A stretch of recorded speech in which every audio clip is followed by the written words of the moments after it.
ಸಿಂಹರಾಶಿ ಹಣದ ವಿಚಾರ, ಹಣದ ಕೊರತೆ ನಿಮಗೆ ತುಂಬ ಕೋಪವನ್ನು ಉಂಟು ಮಾಡುತ್ತೆ. ಕೋಪ ಅತಿಯಾಗುವ ಹಾಗೆ, ಕೆರಳುವ ಹಾಗೆ ಮಾಡ್ತಕ್ಕಂಥದ್ದಾಗತ್ತೆ.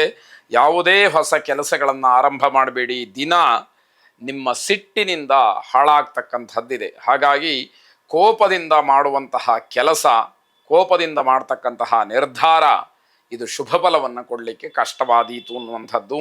ಬದಲಾಗ್ತಾ ಇರತಕ್ಕಂತಹ ಹವಾಮಾನ ವೈಪರೀತ್ಯದಿಂದ ನಿಮಗೆ ಶೀತ, ಜ್ವರ ಇತ್ಯಾದಿಗಳು ಸ್ವಲ್ಪ ತೊಂದರೆಯನ್ನು ಮಾಡಬಹುದು ಅನ್ನುವಂಥದ್ದು.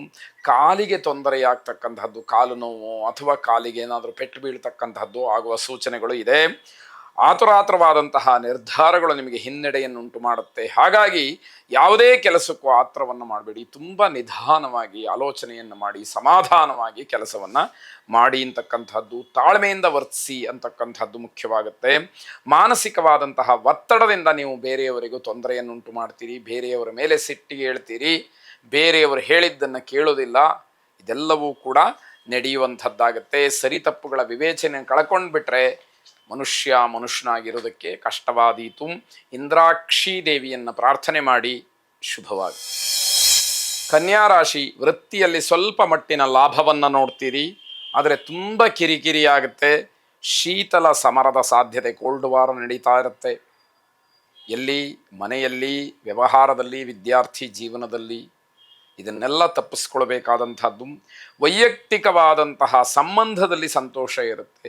ನೀವು ಯಾರನ್ನು ಇಷ್ಟಪಡ್ತೀರೋ ಅಥವಾ ನಿಮಗೆ ಯಾರನ್ನು ಕಂಡ್ರೆ ಬಹಳ ಪ್ರೀತಿಯೋ ಆ ಒಂದು ಬಂಧುತ್ವದಲ್ಲಿ ನಿಮಗೆ ಸಂತೋಷ ಸಿಕ್ಕುವಂಥದ್ದಾಗತ್ತೆ. ಲೇಖಕರಿಗೆ ಸ್ವಲ್ಪ ಸಮಸ್ಯೆ ಉಂಟಾಗ್ತಕ್ಕಂತಹ ದಿವಸವಾಗತ್ತೆ. ಹಣಕಾಸಿನ ವಿಚಾರದಲ್ಲಿ ತುಂಬ ಗಂಭೀರವಾಗಿ ಆಲೋಚನೆಯನ್ನು ಮಾಡಬೇಕು. ಗಾಂಭೀರ್ಯತೆಯನ್ನು ಕಳ್ಕೊಂಡ್ರಿ ನಷ್ಟಕ್ಕೆ ಅದು ಕಾರಣವಾಗುತ್ತೆ. ಇಲ್ಲ, ವ್ಯವಹಾರದಲ್ಲಿ ಏನೋ ಬೇಜವಾಬ್ದಾರಿಯಿಂದಲೋ ಹುಡುಗಾಟಿಕೆಯಿಂದಲೋ ಮಾತುಗಳನ್ನು ಆಡಿದರೆ ಆ ವ್ಯವಹಾರ ಸರಿಯಾಗಿ ಆಗದೇ ಇರತಕ್ಕಂಥದ್ದು. ಸಮಾಜ ಮೆತ್ತುವಂತಹ ಕೆಲಸಗಳಲ್ಲಿ ಭಾಗಿಗಳಾಗಿ ಗೌರವವನ್ನು ಹೆಚ್ಚು ಮಾಡಿಕೊಳ್ಳಿ.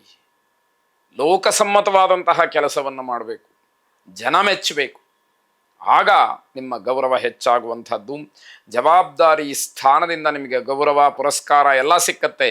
ಆದರೆ ಸ್ವಾರ್ಥಿಗಳಾದಂಥವರು ಆ ಗೌರವವನ್ನು ಪಡ್ಕೊಳ್ಳೋದಕ್ಕೆ ಯೋಗ್ಯರಾಗೋದಿಲ್ಲ ಅನ್ನುವಂಥದ್ದಾಗತ್ತೆ. ಮನ್ಯು ಸೂಕ್ತ ಶ್ರವಣವನ್ನು ಮಾಡಿ, ಆ ಮನ್ಯು ಸೂಕ್ತ ಏನಿದೆ ಆ ಮಂತ್ರಗಳನ್ನು ಕೇಳೋದ್ರಿಂದ ಹೃದಯದಲ್ಲಿ ಆಂತರಿಕವಾಗಿರತಕ್ಕಂತಹ ಶತ್ರುತ್ವ, ವಿರೋಧಿತನ ಅಥವಾ ಸ್ವಾರ್ಥಪರತೆ ಇದೆಲ್ಲ ದೂರವಾಗುವಂಥದ್ದು. ಶುಭವಾಗಿ. ತುಲಾರಾಶಿ, ಹೃದಯಕ್ಕೆ ಸಂಬಂಧಪಟ್ಟಂತಹ ಕಾಯಿಲೆಗಳಿರ್ತಕ್ಕಂಥವ್ರು, ಸಮಸ್ಯೆಗಳಿರ್ತಕ್ಕಂಥವ್ರು, ಹೃದ್ರೋಗಿಗಳು ತುಂಬ ಎಚ್ಚರಿಕೆಯಿಂದ ಇರಬೇಕಾದಂತಹ ದಿವಸ. ಸಂಬಂಧಿಕರ ಮಾತು ತುಂಬ ಸಮಾಧಾನವನ್ನು ನೀಡುತ್ತೆ. ಸಂಬಂಧಿಕರು ಏನೋ 4 ಹಿತವಚನಗಳ ರೀತಿಯಲ್ಲಿ ಹೇಳ್ತಾರೆ, ಆ ಮಾತಿನಿಂದ ಸಮಾಧಾನ ಸಿಕ್ಕುವಂಥದ್ದಾಗತ್ತೆ. ತುಂಬ ವಿಶ್ರಾಂತಿ ಬೇಕು ಅಂತ ಹೇಳಿ ಅನಿಸುವಂಥದ್ದು, ಆದರೆ ನೀವು ಮಾತ್ರ ಅದಕ್ಕೆ ಮನಸ್ಸನ್ನು ಕೊಡದಲೇ ನಿಮ್ಮ ಕೆಲಸದಲ್ಲಿ ನೀವು ತೊಡಗಿರ್ತೀರಿ ಅಂತಕ್ಕಂಥದ್ದು. ನಿಮ್ಮ ಜವಾಬ್ದಾರಿಗಳೇನಿದೆ ಅದನ್ನು ಕಟ್ಟುನಿಟ್ಟಾಗಿ ಪಾಲಿಸಬೇಕು. ಆ ಜವಾಬ್ದಾರಿಯಿಂದ ವಿಚಲಿತರಾಗಬಾರ್ದು. ಕರ್ತವ್ಯ ನಿಷ್ಠೆಯಿಂದ ಅದನ್ನು ಮಾಡಬೇಕು. ಇಲ್ಲದೇ ಇದ್ದರೆ ಅವಮಾನವಾಗ್ತಕ್ಕಂತಹ ಸಾಧ್ಯತೆ ಹೆಚ್ಚಾಗಿರುತ್ತೆ. ಯಾವಾಗ ನಿಮ್ಮ ಒಂದು ಸ್ಥಾನಕ್ಕನುಗುಣವಾಗಿ ನೀವು ಜವಾಬ್ದಾರಿಯಿಂದ ವರ್ತಿಸೋದಿಲ್ವೋ ಆಗ ಸಾಮಾನ್ಯವಾಗಿ ಅವಮಾನ ಆಗುವಂಥದ್ದಾಗತ್ತೆ. ಹೊಸ ಕೆಲಸಗಳ ಬಗ್ಗೆ ಮನಸ್ಸಿರುತ್ತೆ, ಧೈರ್ಯ ಮಾತ್ರ ಕಡಿಮೆ ಇರುತ್ತೆ. ಯಾಕೆ ಅಂತಂದರೆ ಹಣ ಹೂಡಿಕೆಯೋ, ಜವಾಬ್ದಾರಿಯೋ, ಸಮಯವೋ, ಇನ್ನೊಂದು ಮತ್ತೊಂದು ಅದಕ್ಕೆ ಹೆಚ್ಚು ಬೇಕು ಅಂತಾದಾಗ ಯಾವ ರೀತಿಯಲ್ಲಿ ವ್ಯವಸ್ಥೆ ಮಾಡೋದು ಅನ್ನುವಂತಹ ಆತಂಕ, ಭಯ, ಹೆದರಿಕೆ ಇವೆಲ್ಲವೂ ಕೂಡ ನಿಮ್ಮನ್ನು ಕಾಡುವಂಥದ್ದಾಗತ್ತೆ. ಕೆಲವು ಕೆಲಸಗಳನ್ನು ಆ ಕಾಲಕ್ಕೆ ತಕ್ಕ ಹಾಗೆ, ಆ ಸಮಯಕ್ಕೆ ಅನುಗುಣವಾಗಿ ಮುಗಿಸ್ಬೇಕು ಅಂತಕ್ಕಂತಹ ಒತ್ತಡ ಬರಬಹುದು. ಅದನ್ನು ಗಮನಿಸ್ಕೊಳ್ಬೇಕು. ಸೂರ್ಯನಾರಾಯಣನನ್ನು ಪ್ರಾರ್ಥನೆ ಮಾಡಿ.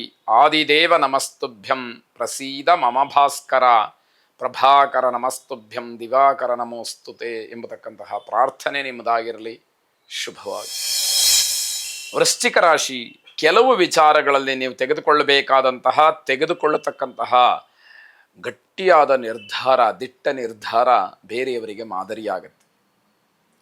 ನಿರ್ಧಾರ, ತೀರ್ಮಾನ ಅಂತಂದರೆ ಹೇಗಿರಬೇಕು ಅನ್ನುವ ರೀತಿಯಲ್ಲಿ ಜನ ಮಾತಾಡೋ ಹಾಗೆ ಆಗತ್ತೆ.